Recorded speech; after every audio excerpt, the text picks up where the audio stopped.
Okay sir. ಎಲ್ರಿಗೂ ನಮಸ್ಕಾರ. ಇಲ್ಲಿ ಬಂದಿರೋದಕ್ಕೆ ಐಟಮ್ ಸಾಂಗ್ ಮಾಡ್ತಾಯಿದ್ದೀವಿ. ಸಡ್ಡಿಗೆ ಹೋಗೋಣ ಬಾ, ಕುಂಟೆ ಬಿಲ್ಲಿ ಆಡೋಣ ಅಂತೇಳಿ. ಸೊ ಇವರು ಆರ್ಟಿಸ್ಟ್ ಬಂದು ಚೆನ್ನೈಯವರು. ಇವರು ದೊಡ್ಡ ದೊಡ್ಡ ಸಿನಿಮಾ ಮಾಡಿದ್ದಾರೆ, ಅಜಿತ್, ವಿಜಯ್ ಎಲ್ಲ ದೊಡ್ಡ ದೊಡ್ಡ ಸಿನಿಮಾ. ಸೊ ನಾವಿಲ್ಲಿ ಒಂದು 4-5 ಜನ ಆರ್ಟಿಸ್ಟ್ ಮೀಟ್ ಮಾಡಿದೆ ಹುಡುಗಿರಿಗೆ. ಸೊ ಸಾಂಗ್ ಕೇಳಿದಷ್ಟೇ ನಾವು ಮಾಡಲ್ಲ ಅಂದರು. ಎಲ್ಲ ದೊಡ್ಡ ದೊಡ್ಡ ಆರ್ಟಿಸ್ಟ್ಗಳು ನಾವು ಹೋಗಿದ್ವಿ ಕೇಳ್ಕೊಂಡು ಬರೋಣ ಅಂತೇಳಿ. ಸೊ ಸಾಂಗ್ ಕೇಳ್ಬಿಟ್ಟು ನಾವು ಮಾಡಲ್ಲ ಅಂದರು.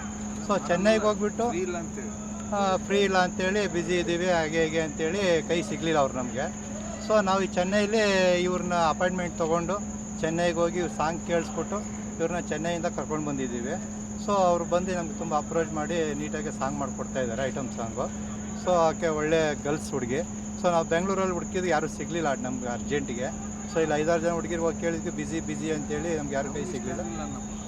ಹಂಗಾಗ್ಬಿಟ್ಟು ಚೆನ್ನೈಗೆ ಹೋಗ್ಬಿಟ್ಟು ಕರ್ಕೊಂಡು ಬಂದು ಅವ್ರ ಅಪಾಯಿಂಟ್ಮೆಂಟ್ ತೊಗೊಂಡು ಕರ್ಕೊಂಡು ಮಾಡಿಸ್ತಾಯಿದ್ದೀವಿ. ಸೊ ಮ್ಯೂಸಿಕ್ ಟು ಈಗ ಸಾಂಗ್ ಐಟಮ್ ಸಾಂಗ್ ಆಗ್ತೀನಿ, ಅಣ್ಣಮ್ಮ ಸಾಂಗ್ ಮಾಡ್ತಾಯಿದ್ದೀವಿ. ಸೊ ಇಲ್ಲಿ ನಮಗೆ ಎಚ್ ಆನಂದಪ್ಪರು ನಿರ್ಮಾಪಕರು ನಮ್ಮ ಚಿತ್ರದುರ್ಗದಿಂದ ಬಂದು ನಮಗೆ ಸಿಕ್ಕಿ ಇದೊಂದು ಒಳ್ಳೆ ಸಿನಿಮಾ ಮಾಡಿಕೊಡ್ತಾಯಿದ್ದಾರೆ ಮ್ಯೂಸಿಕ್ ಟು. ನಾನು ಅವ್ರಿಗೆ ಯಾವತ್ತಿದ್ರೂ ಚಿರಋಣಿಯಾಗಿರ್ತೀನಿ. ನನ್ನ ಜೀವ ಎಲ್ಲಿವರೆಗೂ ಇರುತ್ತೋ ಅವ್ರಿಗೆ ನಾನು ಚಿರಋಣಿ. ಯಾಕೆಂದರೆ ನಾನು ಎಲ್ಲ ಕಡೆ ಆಲ್ರೆಡಿ ಹೇಳಿದ್ದೀನಿ. ನಾನು ಬಂದು ಇಂಟ್ರೆಸ್ಟಿಗೆ 25-30 ವರ್ಷ ಆಗ್ತಾಯಿದೆ. ನಾನು ತುಂಬ ಹಳೆಯ ನಿರ್ಮಾಪಕರ ಜೊತೆ ತುಂಬ ಸಲ ಓಡಾಡಿದ್ದೀನಿ. ನಾನು ಆ್ಯಕ್ಚುಲಿ ನಮ್ಮ ರಾಮು ಫಿಲಮ್ಸಲ್ಲಿ ಸಿನಿಮಾ ಮಾಡ್ಬೇಕಾಗಿತ್ತು, ನಾನು ದುನಿಯಾ ವಿಜಯ್ ಇಟ್ಕೊಂಡು. ಸೊ ಕೋಟಿ ರಾಮು ಅವರು ನಂಗೆ ಸಿನಿಮಾ ಮಾಡ್ಕೊಡ್ತೀನಿ ಅಂತೇಳಿ ಎಲ್ಲ ಆಗಿತ್ತು. ಸೊ ಅವ್ರಿಗೆ ಒಂದು 1 ವೀಕ್ ಅಷ್ಟೇ ವಿಜಯ್ಗೆ ಅಡ್ವಾನ್ಸ್ ಕೊಡಬೇಕು. ಸೊ ಆ ಟೈಮಲ್ಲಿ ನಾನು ತಿರುಪತಿಗೆ ಹೋಗಿ ಬಂದು ಅವ್ರಿಗೆ ಪ್ರಸಾದ ಕೊಡಬೇಕಂತ ಫೋನ್ ಮಾಡಿದೆ ರಾಮು ಸರ್ಗೆ. 2 ಡೇಸ್ ಬಿಟ್ಟು ಸಿಗ್ತೀನಿ ಅಂದರು. 4ನೇ ದಿವಸಕ್ಕೆ ಒಂದು ಫೋನ್ ಕಾಲ್ ಬರುತ್ತೆ. ಆ ದಿನ ನನಗೆ ತುಂಬ ಮರೆಯೋದಾದಂಥ ಇದು. ಅವತ್ತು ನಮ್ಮ ರಾಮು ಸರ್ ವಿಷಯ ಕೇಳಿ ಅವ್ರಿಗೆ ಯಾವತ್ತೂ ನನ್ನ ನೆನಪಲ್ಲಿ ಇರ್ತಾರೆ. ಸೊ ನಾನು ಕೋಟಿ ರಾಮು ಸರ್ ಅವ್ರನ್ನ ಬಿಟ್ಟರೆ ನೆಕ್ಸ್ಟು ನಾನು ಸೆಕೆಂಡ್ ನೋಡಿದ್ದೆ ಆನಂದಪ್ಪರು ಅವ್ರನ್ನ ನೋಡಿದ್ದು. ಯಾಕೆಂದರೆ ಅವರಿದ್ದದ್ದು ಭಾವನೆ ನಮ್ಮ ಆನಂದಪ್ಪ ಸರ್ಗಿದೆ. ಸೊ ಆ ಥರ ಇಬ್ಬರು ವ್ಯಕ್ತಿಗೆ ನಾನು 30 ವರ್ಷ ಇಂಟ್ರೆಸ್ಟಿಗೆ ಬಂದಿದ್ದಕ್ಕೆ. ಸೊ ಅವರು ಭಾವನೆ ಅವ್ರು ಬಿಟ್ಟರೆ, ನಾನು ರಾಮು ಸರ್ ಬಿಟ್ಟರೆ ಆನಂದಪ್ಪ ಸರ್ನೇ ನೋಡಿರೋದು. ಆ ಥರ ಭಾವನೆ ಯಾರಿಗೂ ಇಲ್ಲ. ನಾನು ತುಂಬ ದೊಡ್ಡ ವ್ಯಕ್ತಿಗಳನ್ನ ನೋಡಿದ್ದೀನಿ ಇಂಡಸ್ಟ್ರಿ ಒಳಗಡೆ. ದೊಡ್ಡ ನಿರ್ಮಾಪಕರು, ದೊಡ್ಡವ್ರ ಜೊತೆ ಎಲ್ಲ ಕೆಲಸ ಮಾಡಿದ್ದೀನಿ, ಎಲ್ಲರನ್ನೂ ನೋಡಿದ್ದೀನಿ. ಸೊ ಆ ಥರ ಒಳ್ಳೆ ಭಾವನೆ, ಒಬ್ಬರಿಗೆ ಸಪೋರ್ಟ್ ಮಾಡಬೇಕು, ಒಬ್ರಿಗೆ ಲೈಫ್ ಕೊಡಬೇಕು, ಒಬ್ಬರಿಗೆ ಸ್ಪಂದಿಸಬೇಕು ಅಂತ ಒಂದು ಭಾವನೆಗೆ ನಮ್ಮ ಕೋಟಿ ರಾಮವ್ರು ಒಬ್ಬರ ಜೊತೆ ನಾನು ಓಡಾಡಿದೆ 7-8 ವರ್ಷ.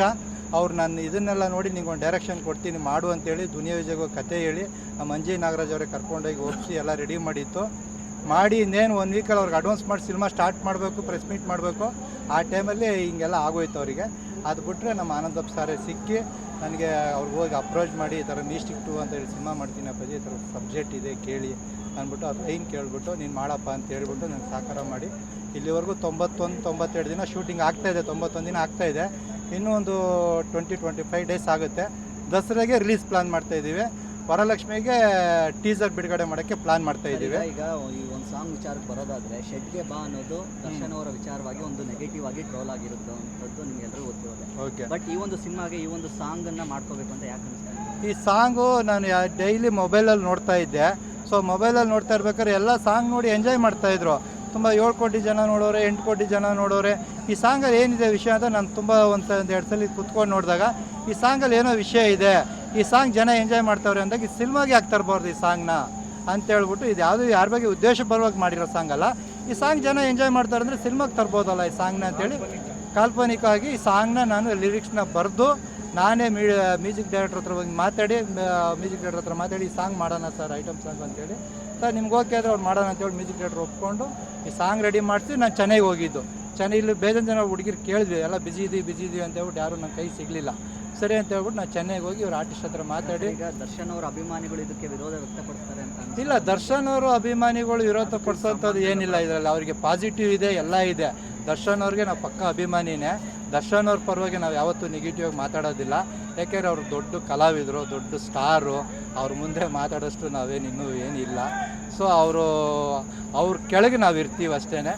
ದರ್ಶನ್ ಸರ್ಗೆ ಒಳ್ಳೇದಾಗಲಿ, ಅವ್ರು ಆದಷ್ಟು ಬೇಗ ಬರಲಿ, ಸಿನಿಮಾ ಮಾಡಲಿ, ಹಾರೈಸಲಿ. ಅವರೆಲ್ಲ ದೊಡ್ಡ ಸ್ಟಾರ್ಗಳು ಬಂದು ಸಿನಿಮಾ ಮಾಡಿದ್ರೆ ನಮ್ಮಂಥವ್ರೆಲ್ಲ ಒಂದು ಕಡೆ ಬೆಳ್ಕೋಬೋದು. ಆದಷ್ಟು ಅವ್ರಿಗೆ ಒಳ್ಳೇದಾಗಲಿ, ಬೇಗ ಬರಲಿ. ಮ್ಯೂಸಿಕ್ ಸಿನಿಮಾ ರಿಲೀಸ್ ಆಗೋದ್ರೊಳಗಡೆ ದರ್ಶನ್ ಸರ್ ಬಂದರೆ ನಾವು ತುಂಬ ಹೆಮ್ಮೆ ಪಡ್ತೀನಿ. ಅವ್ರ ಹೆಸರಲ್ಲಿ ದೇವರಲ್ಲಿ ಅಭಿಷೇಕ ಮಾಡಿಸ್ತೀನಿ.